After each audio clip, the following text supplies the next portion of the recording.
วเริ่มเปลี่ยนโสมแล้วนี่แหมทั้งเจียงเปลี่ยนโสมทั้งหน้าเป็นโสมใหม่ยกระดับแต่งใหม่ก็ได้ม้างหมดตึกแปลงแต่โสมทั้งหน้าเนาะปรับปรุงโครงทั้งหน้าแล้วก็เป็นทันสมัยใหม่เลยได้ม้างคือถอนหมดสบายดีตอนแรงทุกคนเลิกเวียกแล้วบัดนี้เข้าไปอัปเดตบรรยากาศอยู่ในเมืองพุ่นละ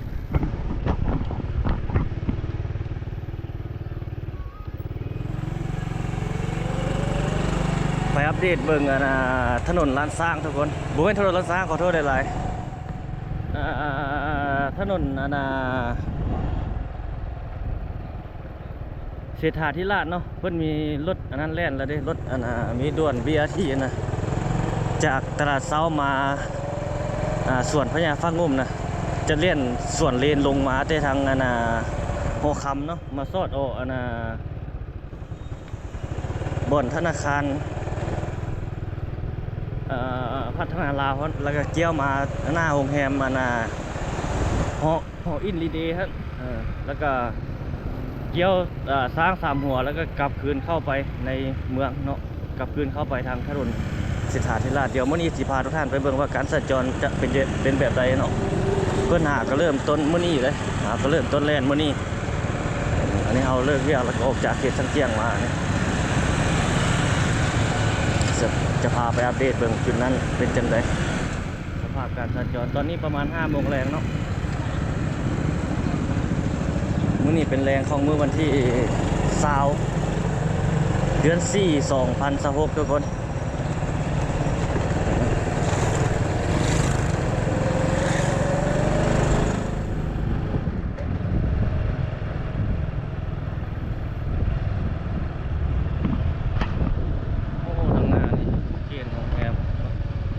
ไปได้อยู่จักรรถเข้าได้อยู่แต่รถใหญ่นี่ไปได้เดี๋ยวรถจักรไปได้อยู่เจ้าซีดปูนอยู่ไหนเข้าไหนต้องมาเป็นซีด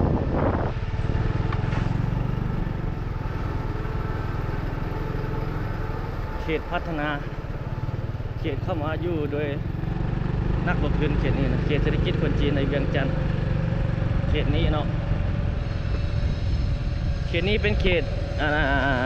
เศรษฐกิจคนจีนในเวียงจันทร์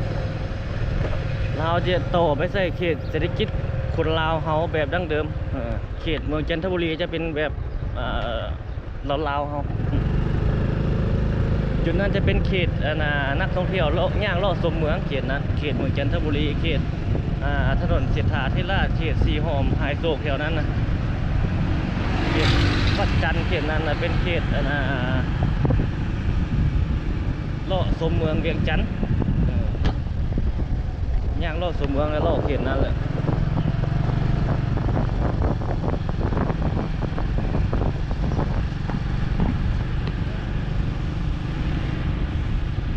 พอนี้ไปทางหน้าสอดใส่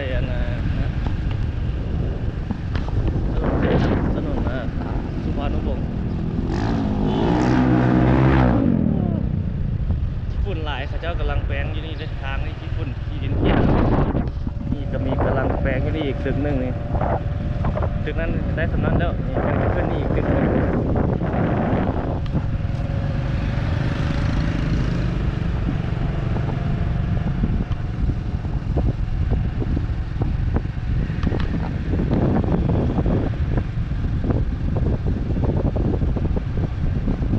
กินว่างๆสายดินสายดิน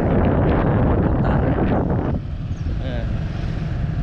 แถวนี้คนจีนมาอยู่หลายรถติดหลาย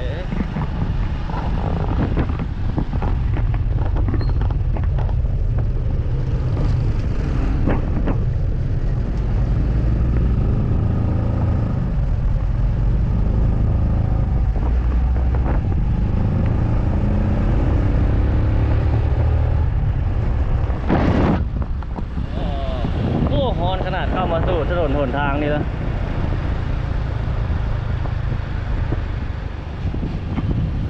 ทางยางนี่มันเก็บแบบนั้นเลยเนาะมันเก็บความฮอนคอนกรีตกับเก็บคือกัน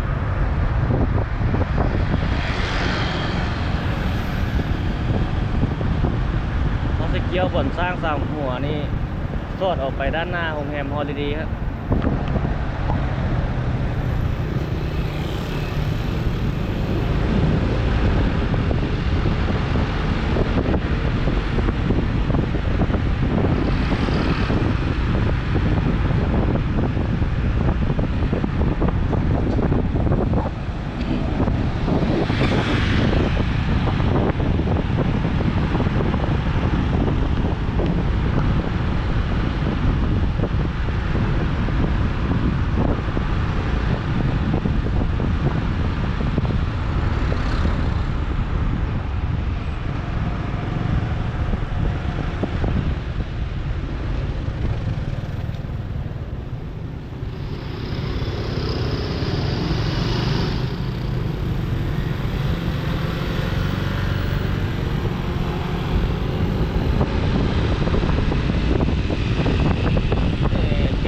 เกียวนี่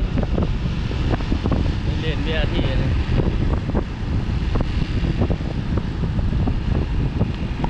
ไปเบิ่งถนนนาสิทธาธิราชในการสัญจรจะเป็นจังได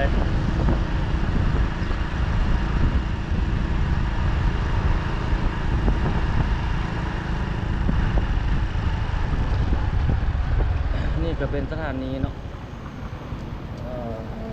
เบียร์ที่ทางหน้า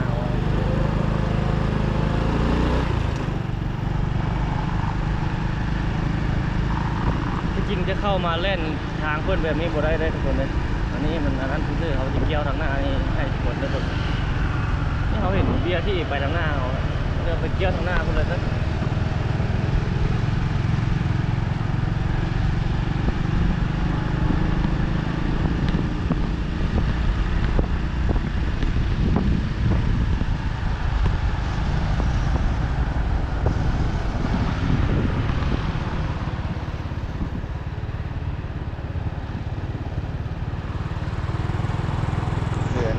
มาฮันนี่ก็เบียร์ที่มานี่นี่มานี่เบียร์ที่จะเล่นเรื่องนี้สองร้านจางนี่รถต่อไปก่อนมาแต่ถนนนะเข้ามานี่มาแต่ถนนเสนาธิราชนะจะมานี่เดี๋ยวพาไปเบิ่งนี่เบียร์ที่จะมาเลยเบียร์ที่ประมาณนี้โอ้ไฟไหม้เขาเจ้ากำลังแปลงสายสื่อสารสายไฟนี่มาซอยซะนี่ทุกคนแฮมฮอลลิเดย์นี่กินนี่ข้างหน้าจะเป็นสถานีเบียร์ที่แล้วก็เกี่ยวไปทางนั้นวัดเบียร์ที่จะมานี่จอดผู้โดยสารอยู่นี่แล้วก็ขึ้นไปข้างหน้ามีโรงแรมกำลังสร้างอยู่เดี๋ยวเขาจะเลี้ยวเข้านี่แล้วทุกคนเขาจะบุกเกี่ยวไปพ้นละเกี่ยวไปกระยาเกี่ยวไปซะ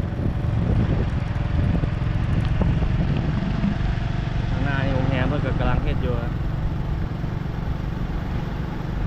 โรงแรมใหญ่ระดับสากลเนี่ยกำลังสร้างอยู่แล้วประมาณนี้แล้วทุกคนเลยใจกลางเมือง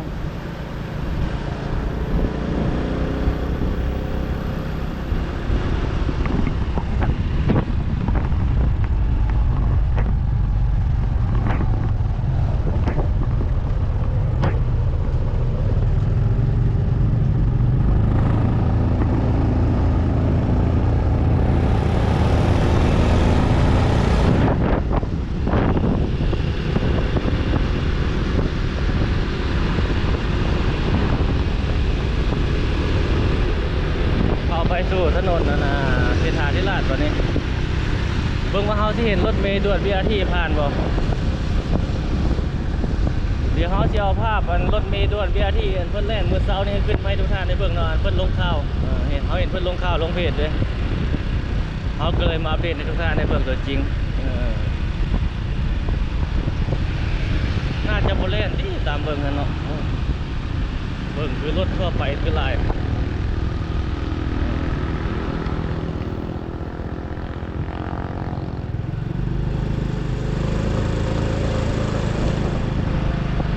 เบื้องหน้าบนเลนที่แล่นมีรถ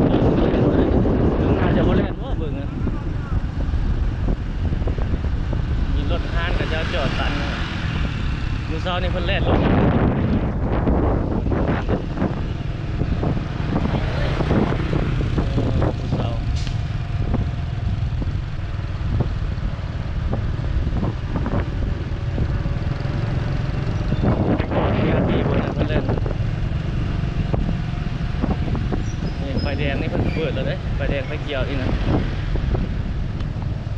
BRT เล่นอยู่เส้นทางสายนี้แล้ววันนี้ส่วนไปส่วนมารถทั่วไปจะเล่นเส้นทางกลางรถทั่วไปเล่นทางกลาง2ข้างจะเป็น BRT บอกนี่ BRT เล่นส่วนเดียวเลยนี่บอกเอานี่มันเอานี่มาตันใส่ทางนี้ไปหมดไอ้นี่ตรงนั้นมีลากแดงๆอยู่ฮะเอาเข้าใจแล้ว BRT 2 เลนนะนี่แล้วทั่วไปนี่เอา BRT หมดเลยตัวตัวนี้นี่ก็ BRT นี่ก็ BRT รถทั่วไปตัวนี้โอ้เราหลงเมื่อกี้นี่เอาซับซ้อนเองตัวที่เขาสัญจรอยู่นี่ถือแล้วรถทั่วไปเล่นอยู่เส้นนี้ BRT เล่น2 เลนเบื้องทางเบื้องนั้นนะก็บ่เห็นเล่นมาเนาะเขามาบ่ถือจังหวะ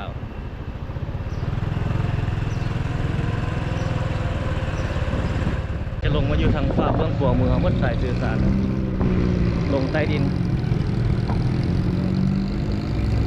ได้เล่นมาทางหน้าได้แต่พอเห็นมาแล้วมาทางหน้ามาเดี๋ยวเขาจอดนี่คน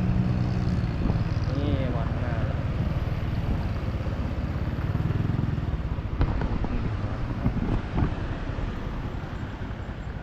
จอดที่นั่นโอ้เขาจะพดค่อยมาเนี่ยว่ารถส่วนทางมาทางหน้า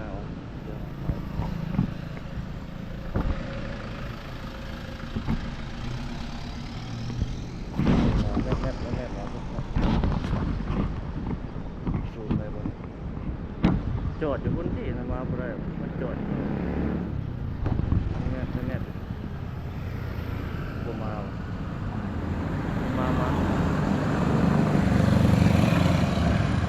นี่คนเล่นส่วนทางมาบ้านนี้เลยมาแบบนี้เลยมาแน่นมาแต่ว่าน่าจะเล่นส่วนเดียวไปส่วนเดียวมานี่หลายคนละสิงงนี่เลยวันนี้นะคนเล่นส่วนขึ้นทางนั้นมาแล้ววันนี้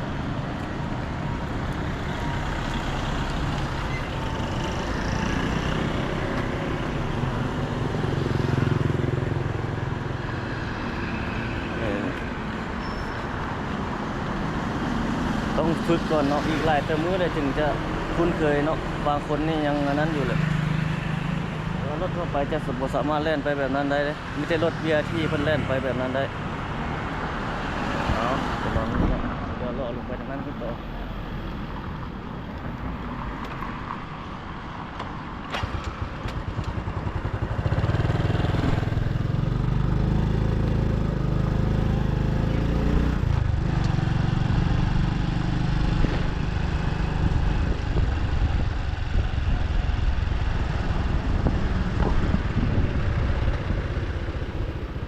แถวนี้นี่มันจะปนเดียวคือเขาว่าโดนไปเพื่อถึงเข้าใจนะแต่เพื่อนก็หมายไว้เลนไฟเลนมันอยู่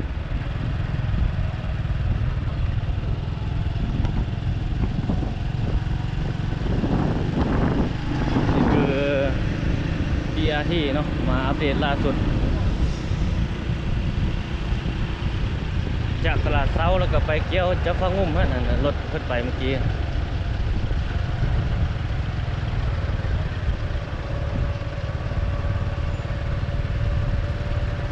ทุกคนบรรยากาศที่มาอัปเดตให้ประชาชนได้เห็นได้ชมนะ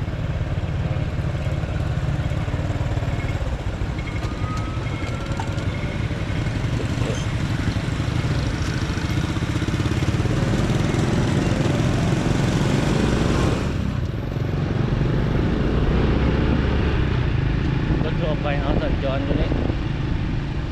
โอ้ต้นไม้นี่เขียวดีเนาะ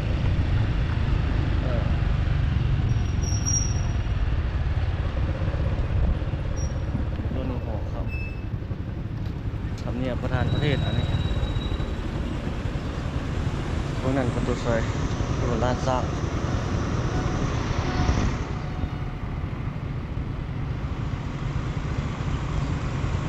เขียวดีใบต้นไม้ใบหญ้า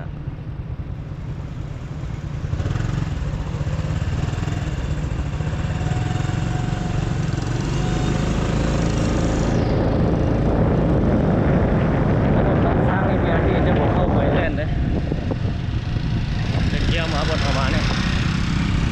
ก็ไปเข้าทางหน้านี่มันจะเลี้ยวซ้ายบนนี่ BRT นะเลี้ยวซ้ายบนไฟแดงตัวนี้แล้วก็ไปซอดตลาดเช้าแต่รถทั่วไปจะบ่สามารถเลี้ยวไปนี่ได้รถอันทั่วไปนะแต่ลูกเบื้องนั้นมาละมาได้รถทั่วไป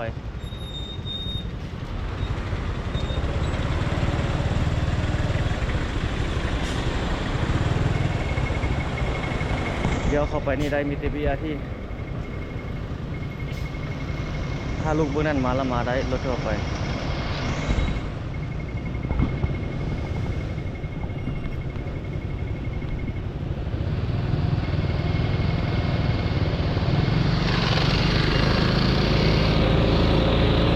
ทั่วไปละมาได้มาเลนกลางทั่วไปละมาเลนกลาง BRT เราไปสองข้างวนเมื่อกี้นะเส้นทางสายเมื่อกี้เราเลี้ยวนี่ละ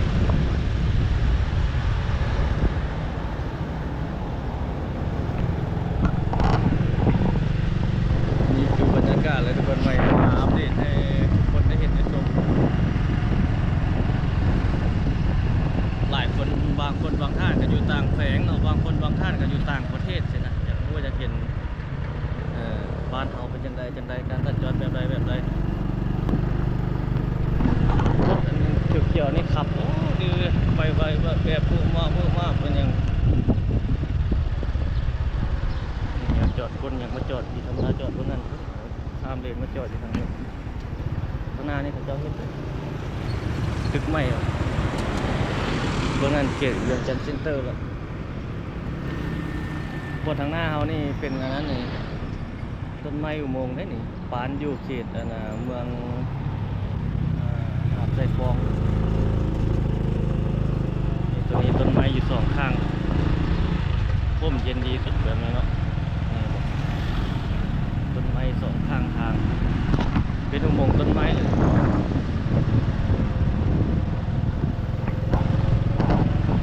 ไปซื้อกระสอบใส่ถนน3 แสนไทยเราจะเลี้ยวน่ะขวาเนาะดีทุกคนเห็นบนรถทั่วไปจะเล่นกลางเด้อนี่เส้นทางสายตัวข้างหน้าพอมานี่มันเล่นเปลี่ยนเลนนี่เล่นซื้อใครนั่นไปเล่นกลางเดียวผมเอาเสียงเข้าไปสถานีเพื่อนเราไปเข้าเล่นกลางเบียร์ดี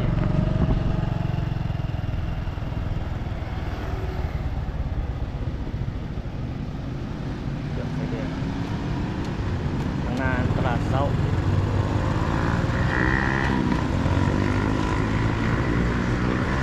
มีตลาดกลางคืนจีนอยู่ฮะแต่รถทั่วไปก็แล่นอยู่รถหมอกรถเมล์นี่นะทุกคนแล่นปกติรถ BRT แต่โอ้หลายรถซ้ำสีขี่บริการซ้ำสีใช้บริการ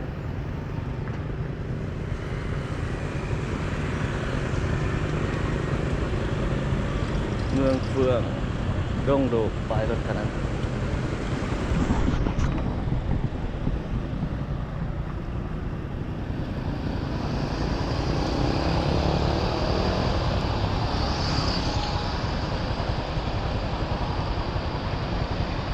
โอ้40 ปลายวันได้ทุกคนเลย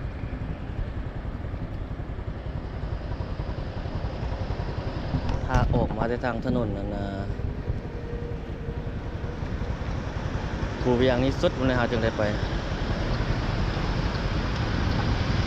ปล่อยไฟอำนาจปล่อยเบื้องอันนี้ก่อนเบื้องอันเป็นวนเดียวเนาะปล่อยเบื้องขวาไปหมดแล้วจึงเขาจึงได้ไปทุกไฟแดงจะเป็นแบบนั้นส่วนลายเลยเขาที่พาเข้าไปเบิ่งตลาดหนองจันตลาดโคดินนะแล้วก็ซอดออกทางนั้นหมดเลยหยุดลงปลาแล้วก็เป็นการปิดคลิปนี่ไปเป็นถนนภูเรือนี่คือรถเมล์นครหลวง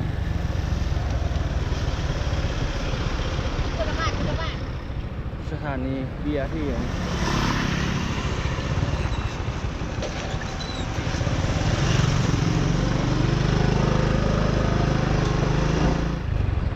โอ้รถนี่รถหมดโอ้ยางรถเขาจะหัวใน BRT จอดรอคิวฮอดโบ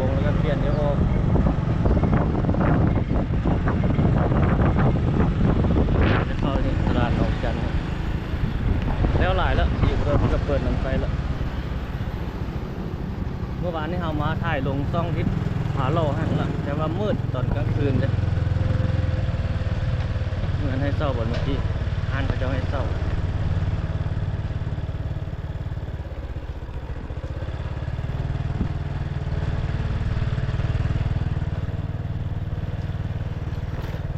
เขตนี้นี่โอ้โลช้อปปิ้งสบายทุกคนเลยติดเยอะแค่นี้ส่วนการค้าภาคสันแล้วก็มาวิงจันทร์เซ็นเตอร์แล้วก็มาตลาดกัวดินนี่แล้วก็ไปโตใส่ตลาดเข้าหม้อโอ้ทับชิโร่นะแถวนี้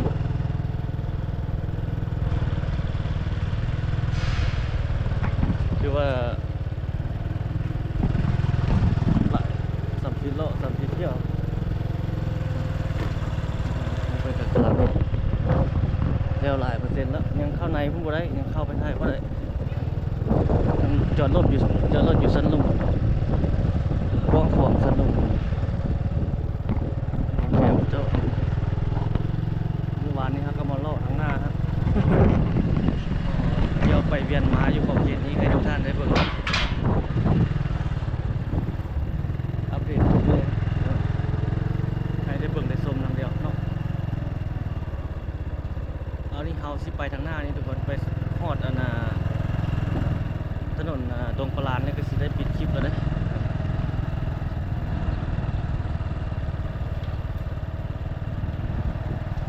ข้างหน้านี่ก็ตึกอาคารเก่าเลยหลายปีแล้วได้อายุหลายปีแล้วเบิ่งตั้งแต่รุ่นบุกเบิกเขตนี้พุ่นเลยตามเบิ่ง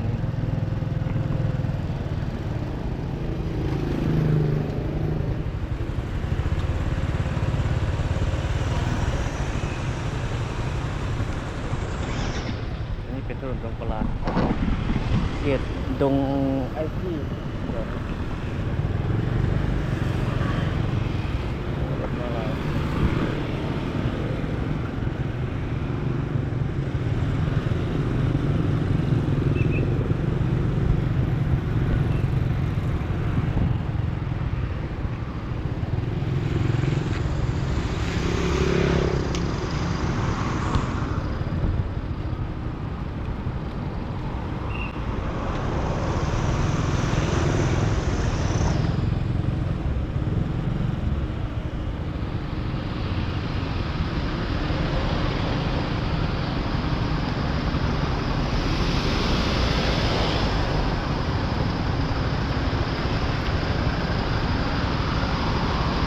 แรงแล้วรถหลายเนาะวงเลิกเรียกเลิกการรู้ว่าจะอยู่ใส่จุดใด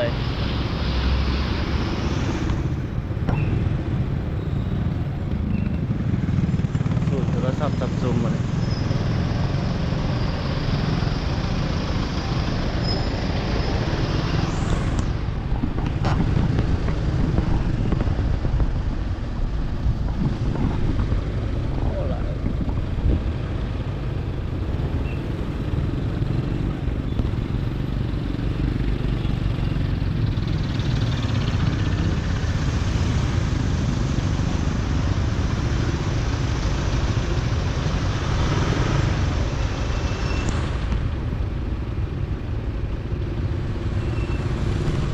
อยู่เดี๋ยวสั่งมังหมดเ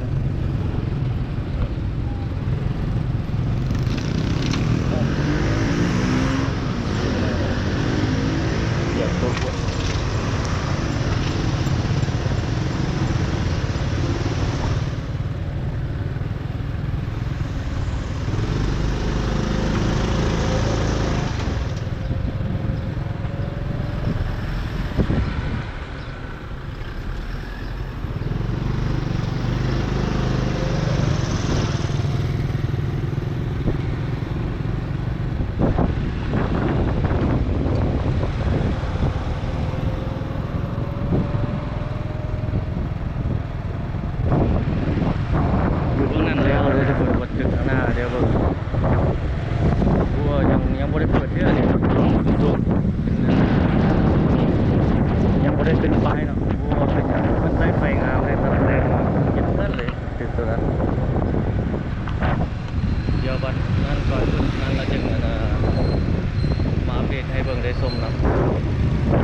ประมาณนี้เนาะทุกคน